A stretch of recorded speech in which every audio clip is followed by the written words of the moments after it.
What's happening, YouTube? Cowboy here, and today I wanted to bring you guys a quick video going over all the online features in Bloodborne.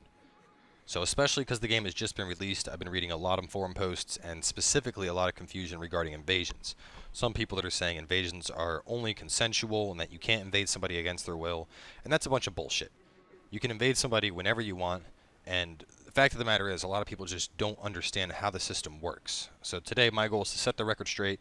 I'm going to go over co-op briefly because it's relatively simple to explain, and then go more in depth into invasions. On top of that, all the information I'm bringing you comes off of FromSoftware's website. Somebody took all the Japanese text they posted about this, translated it into English, and I'll also have a link to that in the description of the video. So first things first, if you're going to want to summon somebody in for help, you're going to need your beckoning bell. Now we can see the beckoning bell right here. Use insight to ring and call to other worlds for help. You get this after beating the first boss, and of course you need to use insight to summon somebody in to help you for good old jolly cooperation. Now there's a number of different ways to get insight. You get insight for killing bosses, you get insight off of the madman's knowledge items, a bunch of different ways. If you want to know more, check the wiki site. But it's that simple. That's how you pull people in for help.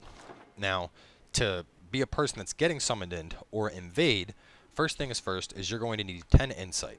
You can see my insight right there. I have 13. After you have 10, here in the Hunter's Dream, we're going to go up here. We're going to take a left. And right here at this little water pool, you can pick those items up. You go in here, you purchase, and you'll get the small resonant bell, which you can see right now. And you'll get the sinister resonant bell. Now, one thing I want to touch on before we go on over and show how invasions work is password matching.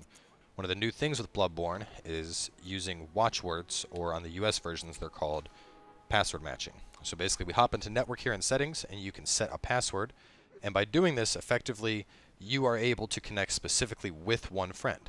And it's that simple. Basically as the host you would go in, I would go to an area, I'd ring the beckoning bell, my buddy would ring the small resonant bell, and then we would match up.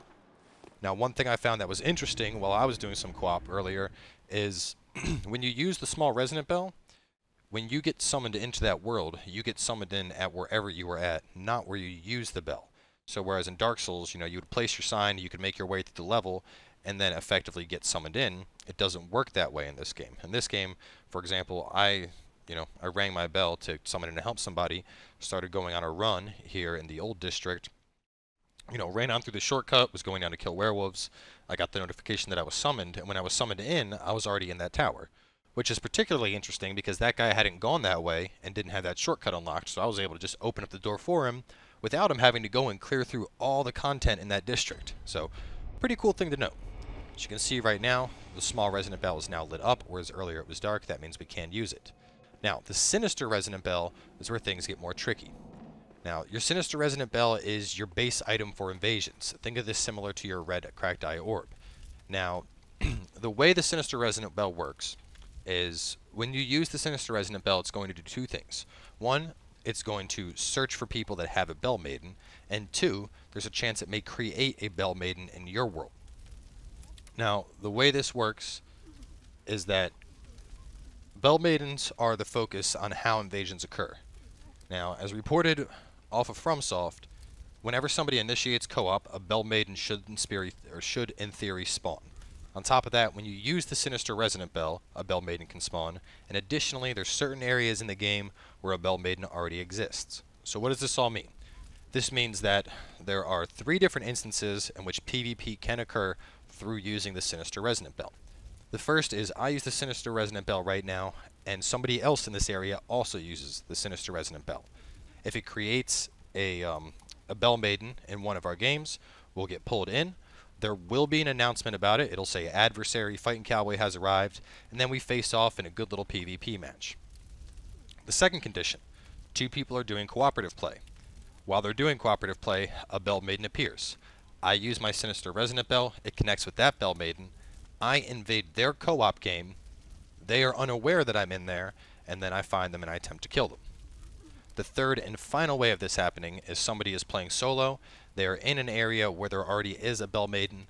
Once again, I use my Sinister Resonant Bell, it connects me with that Bell Maiden, I invade their world, and I come in unannounced as well.